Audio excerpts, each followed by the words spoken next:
La fuente de la vida. Un viaje a través de los siglos y la historia de la humanidad.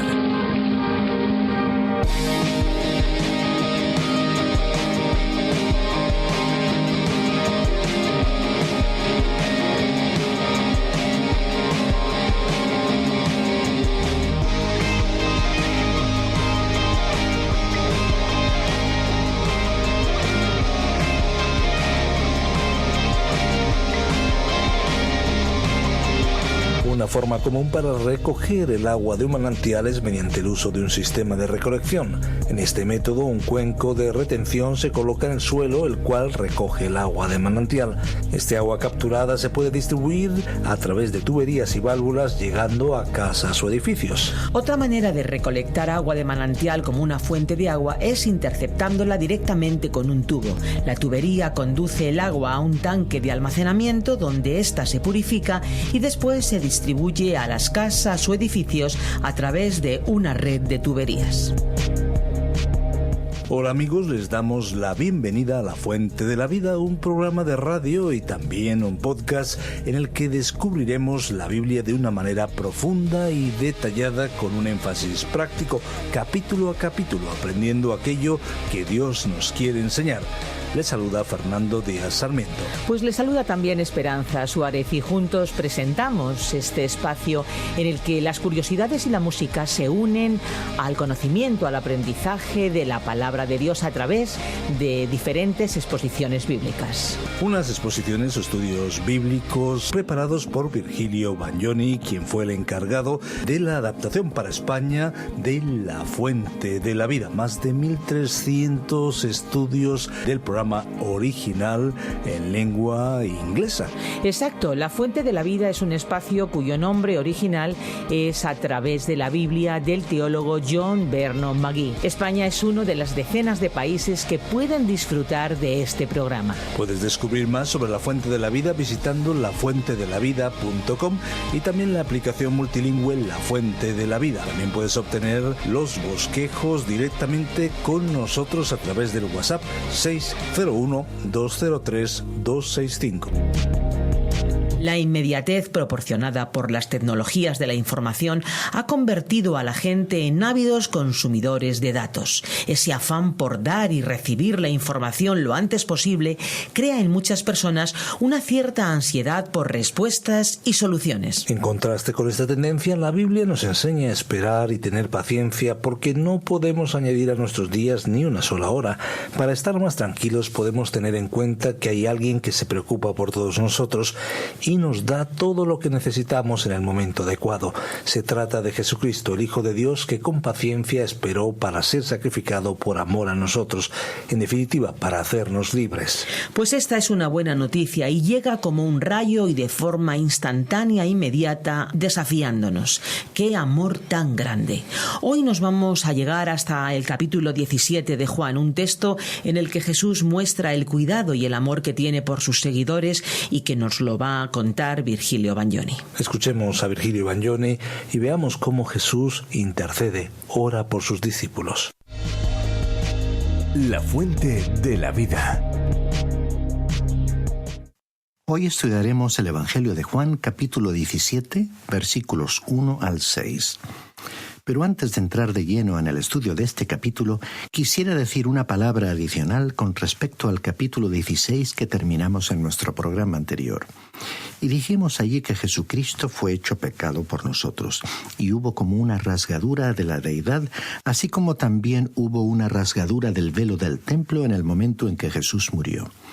Sin embargo, en aquel mismo momento Dios estaba en Cristo reconciliando consigo al mundo. Este es un misterio que la mente humana no puede comprender. No tenemos, estimado oyente, la suficiente inteligencia como para comprender la redención que Él logró en la cruz. No es extraño que Dios envolviera la cruz en el manto de la noche, como si dijera: nunca le será posible a nadie entrar en lo que tiene lugar aquí. Creemos que por toda la eternidad usted y yo estaremos continuamente comprendiendo algo nuevo y maravilloso en cuanto a la muerte del Señor Jesús por nosotros. Luego observe usted que menciona en el versículo 33 la paz. El Hijo de Dios puede conocer la paz en esta vida porque la paz se halla únicamente en Cristo y no en otro lugar. Luego el Señor advirtió: en el mundo tendréis aflicción. Nuestro Señor lo expresó claramente: no hay paz en el mundo, sino conflictos y dificultades. Cristo tenía razón, ¿verdad? Pero Él ha vencido al mundo, y la victoria de Él es nuestra victoria. A usted y a mí, estimado oyente, nos es difícil vivirla, pero podemos dejar que Él la viva en nosotros. Cuando usted y yo aprendamos a identificarnos con Él y lleguemos a tener una relación íntima con Él, entonces comenzaremos a experimentar la paz de Dios en nuestros corazones. Entonces confiaremos verdaderamente. Y a pesar de las dificultades, en nuestras vidas habrá paz y gozo, paz y alegría. ¿Y cuán importantes son? Estas cosas, dijo el Señor, os he hablado para que en mí tengáis paz. En el mundo tendréis aflicción, pero confiad, yo he vencido al mundo. Hemos llegado pues a uno de los capítulos más extraordinarios en toda la Biblia. Es la oración más larga que encontramos en las Sagradas Escrituras. El discurso del aposento alto es como subir una escalera o como escalar un monte culminando en esta oración. Y nos gustaría citar de otros hombres que han expresado algo en cuanto a este gran capítulo 17 del Evangelio según San Juan. Matthew Henry, por ejemplo, dijo: es la oración más extraordinaria, la cual sigue al discurso más completo y consolador que jamás haya sido expresado en la tierra. Por su parte, Martín Lutero dijo: en verdad, esta oración es sumamente conmovedora y entrañable. Nos abre la parte más íntima de su corazón, tanto en cuanto a nosotros como en cuanto al Padre. Es tan sincera y tan simple. Es tan profunda, tan rica y tan amplia que nadie puede sondear sus profundidades. Felipe Melanchthon, otro reformista, dijo: no hay ninguna voz que jamás haya sido oída en el cielo ni en la tierra que sea más exaltada, más santa, más fructífera, más sublime que la oración ofrecida por el Hijo de Dios mismo. Esta fue la oración que Juan Knox leyó muchas veces durante su vida. Cuando estaba en su lecho de muerte, su esposa le preguntó: ¿de qué parte de la Biblia quieres que te lea?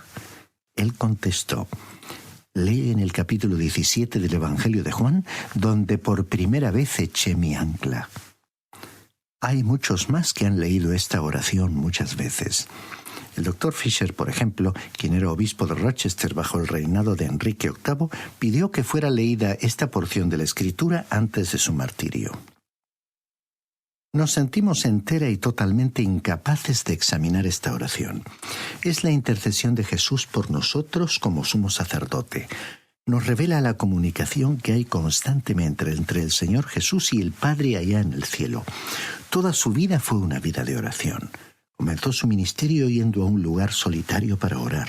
Muchas veces subió a un monte para orar y pasó la noche en oración. Él es nuestro gran intercesor.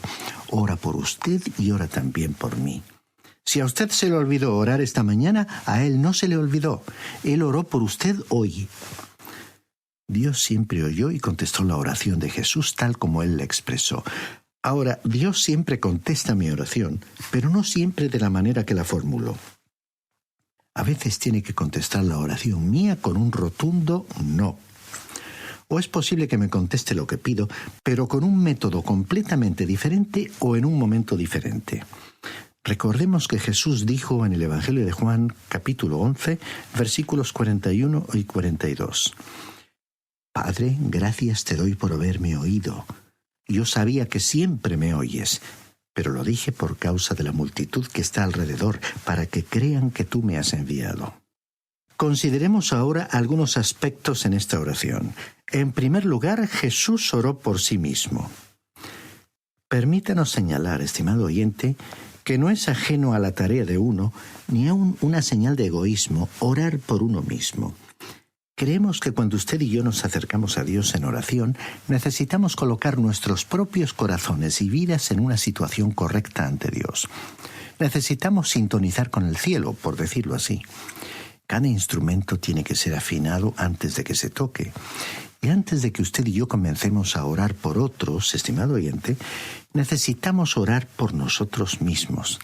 Eso no es egoísmo, es algo esencial. Leamos pues el primer versículo de este capítulo 17 del Evangelio según San Juan.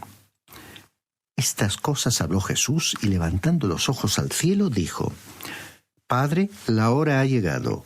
Glorifica a tu Hijo para que también tu Hijo te glorifique a ti. Ahora este capítulo 17 comienza con las palabras: estas cosas habló Jesús. ¿Cuáles eran estas cosas? Bueno, las cosas que hemos leído ya en los capítulos 13, 14, 15 y 16. Él dejó entonces de hablar a los discípulos y habló al Padre. Ahora, es verdad que aunque habló al Padre en este capítulo 17, lo hizo para beneficio de los discípulos y para el beneficio nuestro hoy. Él es nuestro gran intercesor y nos preguntamos en cuanto a lo que Él ora.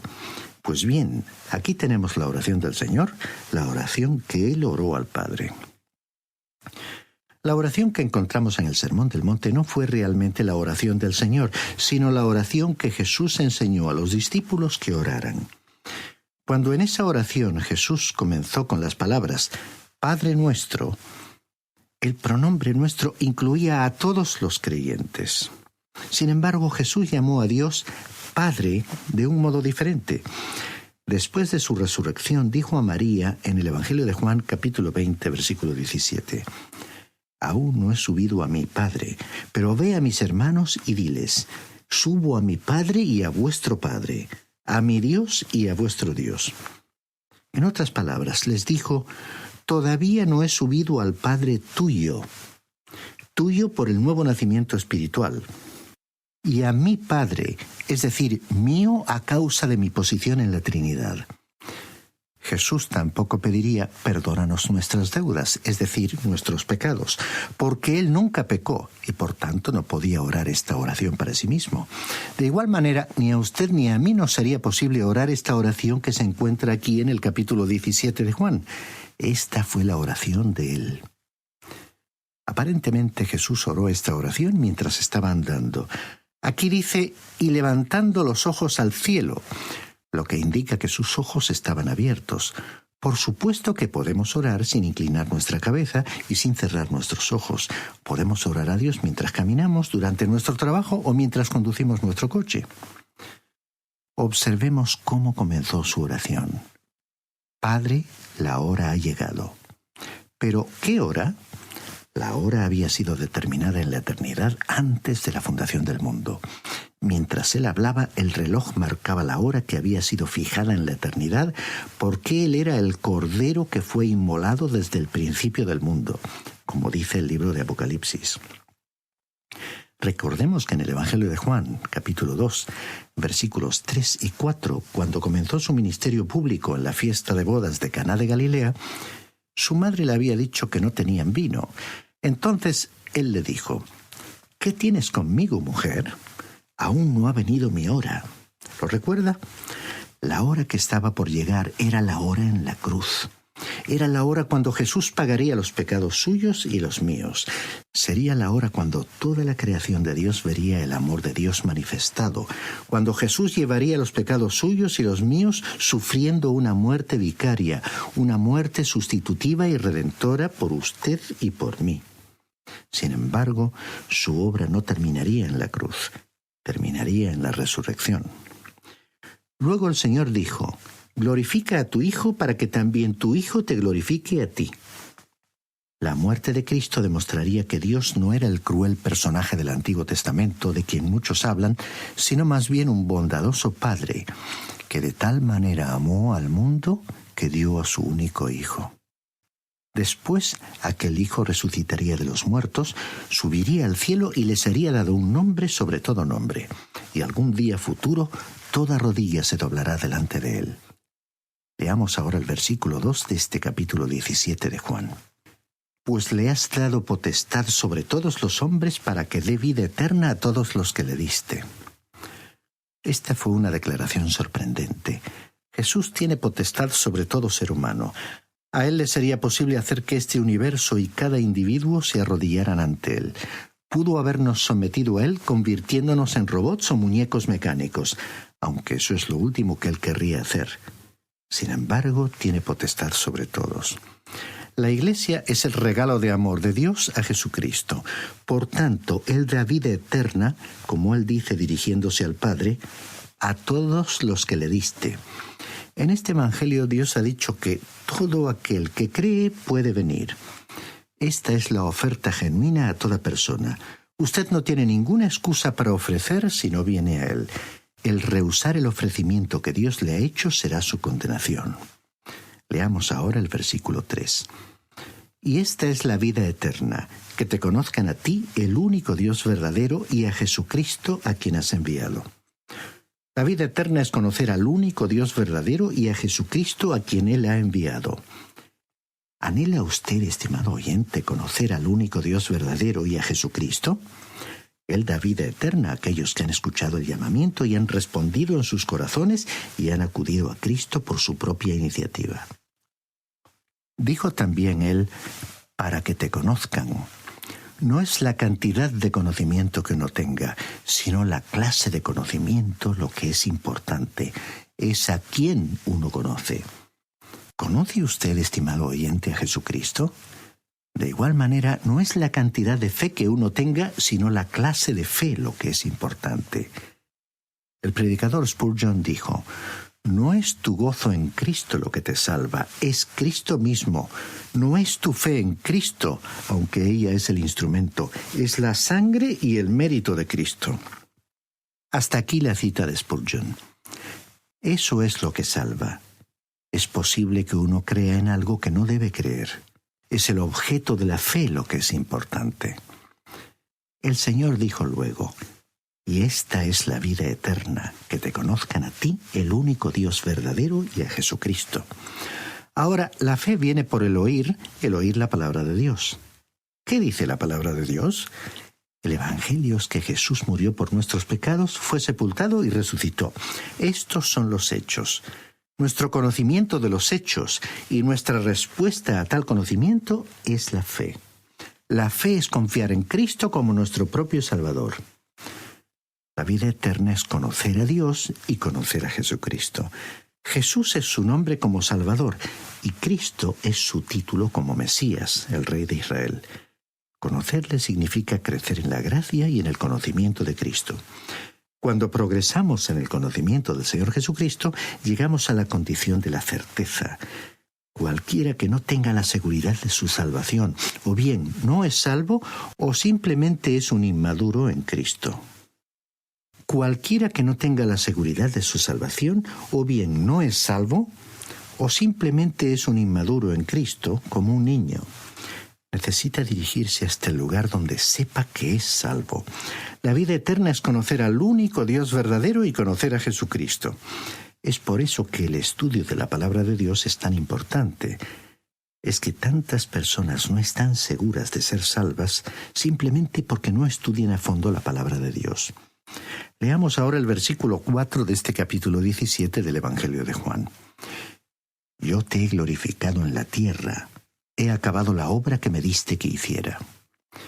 El Señor Jesús estaba entregando su informe final al Padre. Todavía no había muerto en la cruz, pero en cuanto a Dios hablaba de las cosas que aún no habían sucedido como si ya hubieran ocurrido. El tiempo futuro para Dios es tan exacto como el tiempo pasado. Y nuestro Señor iba a la cruz para morir, para luego resucitar. En la cruz diría, consumado es, o sea, todo está cumplido. Y eso quiere decir que nuestra redención fue consumada. Había hecho todo lo que era necesario hacer y no podemos añadir nada a su obra terminada. Por eso, el Evangelio de la Salvación no es lo que Dios pide que uno haga, sino lo que Dios le está diciendo que ya ha hecho por usted. ¿Se da cuenta? Es su aceptación de esa obra lo que le salva a usted. Ahora leamos el versículo 5 de este capítulo 17 de Juan, que dice: Ahora pues, Padre, glorifícame tú al lado tuyo, con aquella gloria que tuve contigo antes que el mundo existiera. En el capítulo 2 de la carta a los Filipenses, el apóstol Pablo habló de Jesús despojándose de sí mismo. Y algunos tratan de enseñar que Jesús se despojó de su deidad. Juan expresó con toda claridad que el Verbo fue hecho carne. Aquel niño en el regazo de María era Dios y bien pudo haber ordenado que este universo no tuviera existencia. Él no era casi totalmente Dios, era Dios completamente. ¿De qué, pues, se despojó? Se despojó de sus prerrogativas de la deidad, puso a un lado su gloria. En el tiempo de la Navidad prestamos mucha atención a los pastores, a los ángeles y a los magos que vinieron a ver al niño. Estimado oyente, aquello no debió haber sucedido así. Él era el Señor de la gloria y toda la creación debiera haber estado allí. Todo ser humano en la faz de la tierra debiera haber estado allí. Cuando un gran líder político muere, mucha gente viene de todas partes del país y aún desde todas partes del mundo para asistir a su funeral. Todo el mundo debiera haber estado presente en el nacimiento del Señor de la gloria cuando vino a la tierra. Aunque él pudo haber demandado tal homenaje, dejó a un lado su gloria. Y en este momento de nuestro relato estaba listo para volver al cielo, para volver a la gloria. El siguiente aspecto que encontramos en esta oración de Jesús es que Jesús oró por los discípulos. Leamos el versículo 6 de este capítulo 17 del Evangelio según San Juan. He manifestado tu nombre a los hombres que del mundo me diste. Tuyos eran y me los diste, y han guardado tu palabra. Ahora fíjese usted en esto. En el versículo 2 encontramos esta expresión, a todos los que le diste. Aquí, en el versículo 6, hemos leído, a los hombres que del mundo me diste, y me los diste. Luego, en el versículo 9 leemos, por los que me diste. En el versículo 11 encontramos las palabras, a los que me has dado. Y en el versículo 12 leemos, a los que me diste. Ya nos encontramos una vez más en la doctrina de la elección. Jesús habló con el Padre en cuanto a ella. Fue una conversación privada, pero él quiso que los discípulos la oyeran y supieran de ella. No sabemos tanto en cuanto a esta doctrina como quizá debiéramos saber. Hemos leído algunos comentarios de ciertos teólogos y parece que ellos tampoco saben mucho en cuanto a ella. La razón por la que sabemos tan poco sobre la elección es porque ésta se refiere a la parte del plan que corresponde a Dios. Y hay muchas cosas que Dios sabe, las cuales nosotros no sabemos, porque van más allá de nuestra capacidad humana de comprender la inmensidad de la mente y los propósitos de Dios.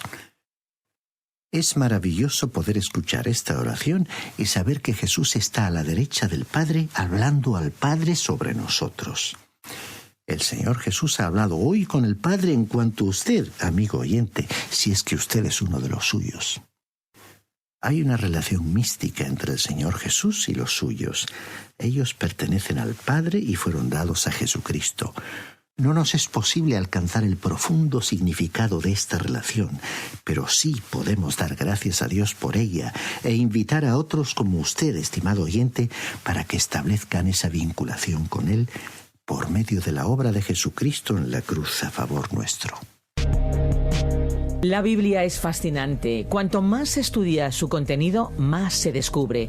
Es sin duda una fuente inagotable de palabras de vida eterna que sacian la sed más profunda. Tú lo has dicho, Esperanza, y es que nos aproximamos al final de este programa, pero aquí estaremos muy pronto de nuevo para seguir descubriendo, profundizando en la palabra de Dios.